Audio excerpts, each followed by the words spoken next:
Thinking about taking the reins of your career as an architect? I have, and here are some tips that I want to share with you.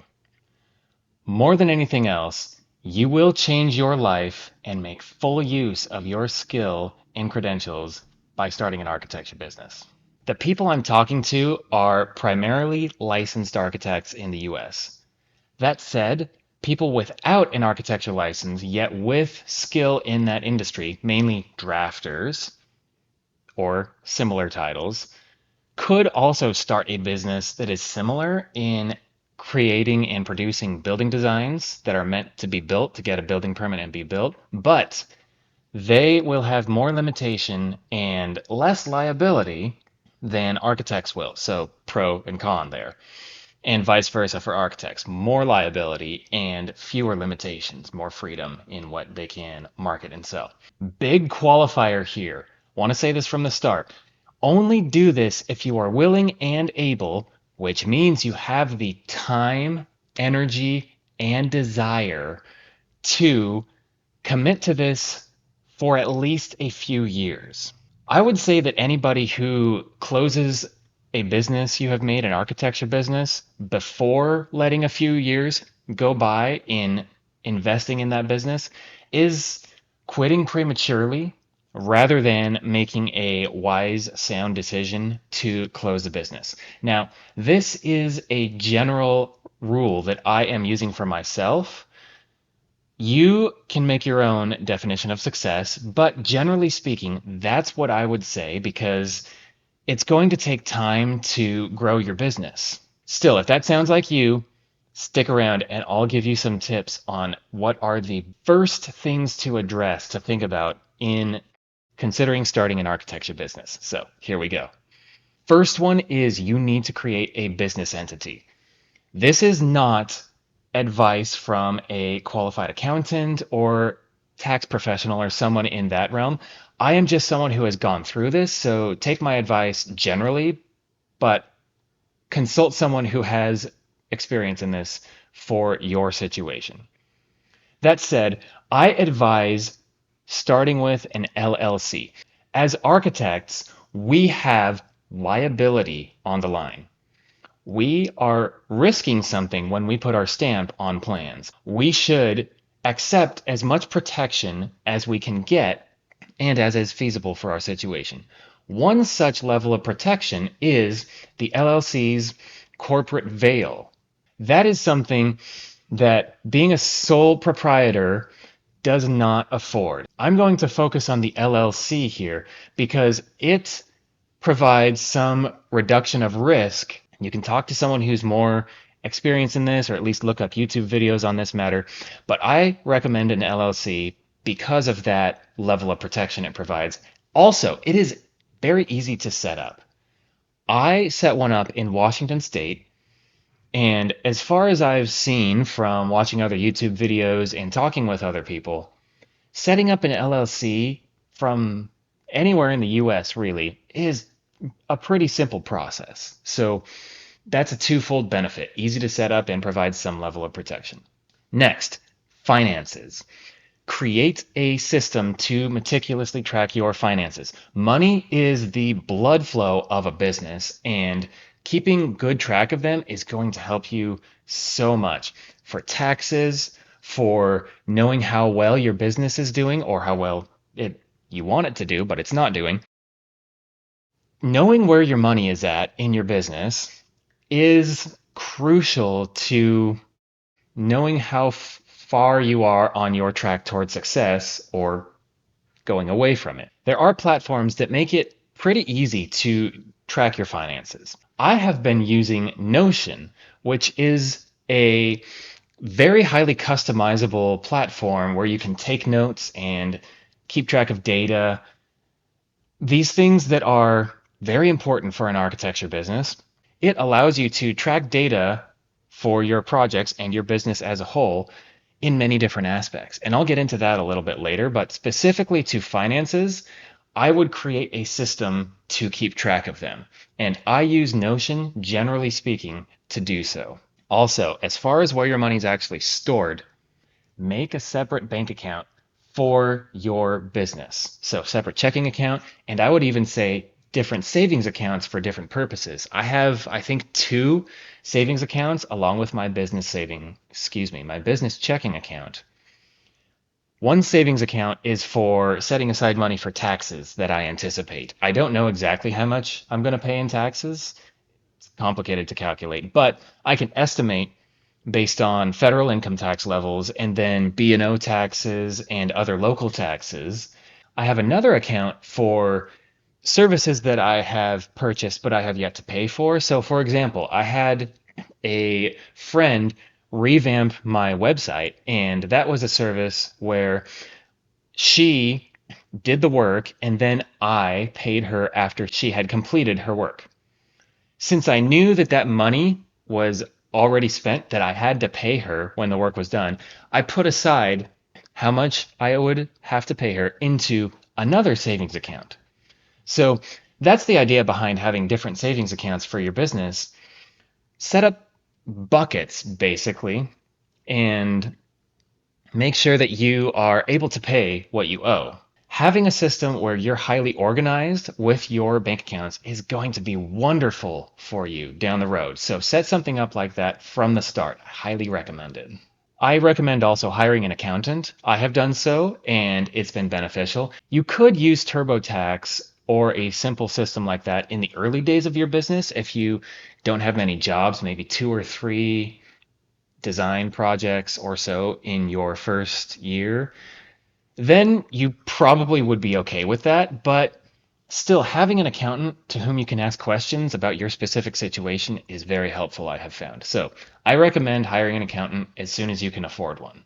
Taxes are another part of finances that are very important for you to have a general grasp on. You're going to need to pay taxes, no way around that. So it's best to know how much you'll need to pay, at least have a good estimate of it. First part of that is knowing which taxes you need to pay. Income tax is one such tax that I have to pay. I also have to pay a B&O tax, and I have to pay some state and local taxes as well. Those are things that generally are percentages of income. And so the nice thing about that is if this is your situation, once again, consult a professional in this regard. I'm just giving you tips from my experience. Percentages from income can be added together. So for example, if I have a, let's say, $10,000 project I'm working on, I have a fee of $10,000, and I know my income tax is going to be 20%, we'll say, for this year, for that tax bracket. And I know my B&O tax is going to be, I don't know, we'll say 5%. I'm just using example numbers here. These aren't exact numbers. And let's say I have state and local taxes that add up to 3.5%. So 20% plus 5% plus 3.5%. There we go. There's 28.5%. You can multiply that 28.5% by the $10,000 fee, and roughly I expect to pay $2,850 in taxes. Gulp. Taxes are a big deal, so consider them in your fees. Knowing this, I can set aside that $2,850, or to be conservative, $3,000, let's say, into a separate savings account for my business. See how these systems can all tie together and this knowledge of taxes can be concretely useful? That's what we're going for here, is knowledge that is beneficial to running a business well from the start. Now, for something that you are going to deal with every day in your business, project management. Your business is based on projects as an architecture business, and you're going to need to know the status of those projects, keep track of notes for client meetings and meetings with consultants, things like that. There's a lot of information for each project you'll need to keep track of. So having a way to manage them effectively is going to be very helpful. This is something that I have addressed specifically through using Notion. I've even made a template that is available on the Notion marketplace for you to use. It is called the Small Architecture Firm Project Manager, and I'll have a link for it in the description of this video. This template allows you to track your projects, your tasks, your miscellaneous or non-project notes. I'm reading from a list of notes here on Notion, by the way. It allows you to have a time clock, and it allows you to have a list of contacts and much more. These are all things you're going to want to keep track of. I recommend doing it online so that you can have access to it on various different devices as you're on the go or when you're working, whether at home or in an office. And I use it. It's created by an architect for architects. There's something that is available for you, but even if you don't use that, I highly recommend making a system that, once again, I'll go through the list, keeps track of a list of your projects, a list of tasks for you to take care of, connected to your projects. You want to know which project a task is under. A list of notes for your business in general, purchases you want to make, thoughts about growth, things like that. A time clock, keeping track of how long you spend on projects, is very helpful for gauging how much you'll charge for future projects. And a list of contacts. Those are the fundamental things that I advise you have. Have a calendar. You're working with meetings and milestones and things that are fundamentally based on dates. So have a calendar separately set aside to track these things. For events, tasks, anything that is related to a project, put it on your calendar. If you don't, you run the risk of double booking yourself. You could also miss meetings with clients or other important meetings. It's just so fundamental nowadays to have a calendar, and I highly recommend setting one up for your business separately from your personal calendar. There are various tools available for calendars. I use Google Calendar, and I have enjoyed it so far into using my business. I haven't seen any problems with it yet. There's also Outlook Calendar. If you have an Outlook email address, that works well. And there are various different other calendars that are available to use online. I'm sure there's a lot of platforms. Pick one that works well for you and stick to it. Put things on the calendar as they come up. As soon as they come up, put it on the calendar. Make it a habit, because then you are going to be well disciplined in making it so you actually follow through with what you say you're going to do, and so that you can plan for the future. It's just great to have a calendar for your business in general. Along with keeping track of time, you'll need to track your communications. This is primarily done through email. I recommend a platform such as Gmail or Outlook, something that's a robust, well-vetted system. That way you can make folders and organize your communication in a well thought out manner. As soon as you are able, I recommend paying for both an email account and a calendar account. Google Workspace, which is what I use, has both tied in to each other. It's all in one package and more services. So that is going to help you use all of the benefits that robust email and calendar systems have to offer. File management is another important part of keeping track of your business's operations. You're going to be dealing with a lot of files, be that PDFs, image files, Revit files, video recordings, which I recommend you record your video calls. That is going to help you refer back to them. Having a file storage system is something that you just can't negotiate nowadays. And also, setting it up in an organized manner is also going to serve you well in the future. As long as you can find your files effectively, that is what you need from your file management service. So set up folders or whatever kind of tagging or labeling or organizing principle your service you pick uses. Set that up from the start, think it through pretty well, modify it as you need to as time goes on, but generally have folders for projects, both open projects and closed projects. Have a folder for leads, have a folder for files having to do with your business in general, so like your architect license and logo files, stuff like that. Have a file folder for legal matters, so contracts and templates and stuff like that. Have another folder for organizational things like just a new project folder template. That is something that has been wonderful because I can then simply copy a folder that contains a lot of other folders and even some individual files into a new project folder, and I've got a organizing system already built in. I can create PDF files and know where I'm going to store them immediately without having to think about it. Again, the more forethought you put into making these systems, the better you will be served in the future. So I highly recommend that with your file management.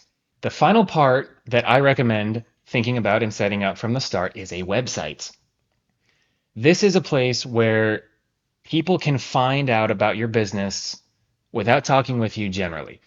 The internet is your best marketing tool, so you might as well use it at least minimally. Having a website is really the least you can do. Advertising and writing a blog and generating traffic generally is going to help you out through the internet much more than your website will alone, but that's a topic for another video. For now, I would say the bare minimum is having a website for your business. Okay, so where do you host your website? You can start out with a very simple website. You could start out simply with a Notion site. Once again, I recommend using Notion for many parts of your business, and hosting a website is something they offer. That allows for a quick and dirty and yet also effective way to provide a place for people to find you online. That is the goal of your website, for people to find your business online and to generate sales. Or you could go through a more elegant and spiffy looking website host such as Wix or Squarespace or any of these other website hosts. There are a lot of them out there. I'm not about to list off a whole slew of them. I use Wix. It's worked out well enough. There's pros and cons to different hosts. Do your research, find a host that is going to serve your purposes well, and then just make a website. Do something that is suitable for getting something out there. That's it for the list of parts of business to consider and to actually put together systems for and to create. Now I'm going to get into the mentality part of starting an architecture business. What are things to keep in mind about how you think of the business? You are in this for the long haul. As I mentioned earlier, don't quit this until you have put in at least a few years. That's my recommendation. And put in sincere effort consistently. Even if this is a side gig, if it's something you're moonlighting on, marketing this and putting in time and effort to meet people, that is going to be something that will take time to build up, unless you already have a large network, in which case, congratulations. But for those of us like me who start off with a pretty small network, don't be disheartened by that. Take time to build up that network and persist. And I mean that, persist. Building a business is not for people who want to only put in the effort that's needed for a day job. It's going to take more of your effort and time, both, than a regular day job.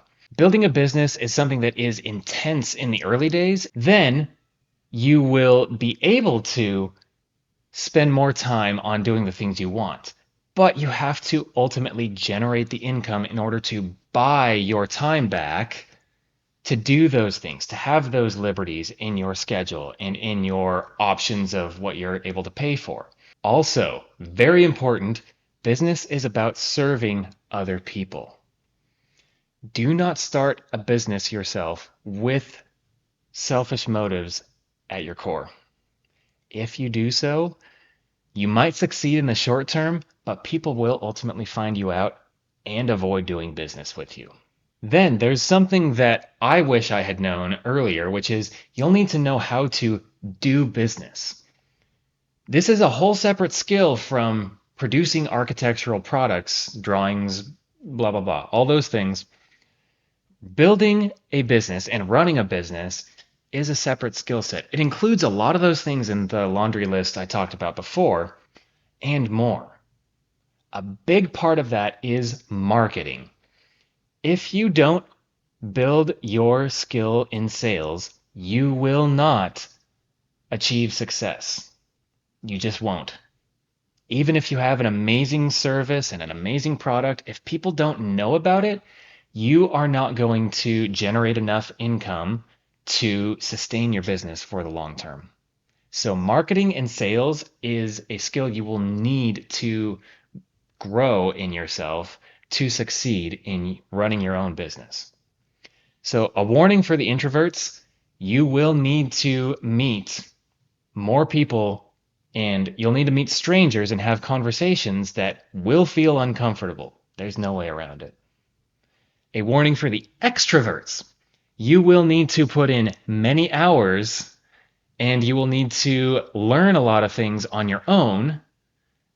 You'll generally need to spend a lot of time on your own, at your desk, learning, producing, planning. A lot of these things are done on your own. So, warning to both introverts and extroverts, you're going to be stretched to your limit and you're going to grow your muscles in building a business as a result. Rest assured, though, you will see fruit from your efforts if you persist. Now, I have two final thoughts from two books. One of them is The Sweaty Startup, and the other is Ready, Fire, Aim. Links to those books will be in the description. I appreciate that these authors emphasized not to overthink. Don't wait. Once you qualify, as I defined earlier, have the desire and commit to putting in time and energy to building a business, and when you have the credentials as an architect, in this specific case of building an architecture business, then I suggest go for it. Don't hesitate when you don't need to. Cultivate a habit of acting and learning from your actions, because inaction is something that will not teach you anything and it won't bear fruit. So acting, trying something out, and then learning from your mistakes and building on your successes, that's a good habit and skill to have. Starting a business is a big deal. At the same time, if after putting in time and effort for a sustained period of time, at least a few years, I recommend, if you put in at least 3 years, I recommend, of sincere effort toward building your architecture business, and you have thought carefully about your decision if you should continue the business or not, and you have sought counsel from friends and family members and people you trust about your decision, if all of that cultivates in you decide to close a business, then you can. That's the thing. You can close a business. And in spite of how you might feel at that time, it is not an ultimate failure on your life. It is not something that marks you with a scarlet letter. It is a big experiment you tried that did not produce finances that you needed to sustain it. But you put in effort in this attempt and you learned a lot from it, and it has helped you grow as a person. Even if you end up closing up shop, you have still grown in your maturity and your skill set as a person in general. So keep in mind, this decision is reversible ultimately if you need to do so. However, it will change you for the better, and I recommend going forth and trying it out if you qualify and if you have the credentials.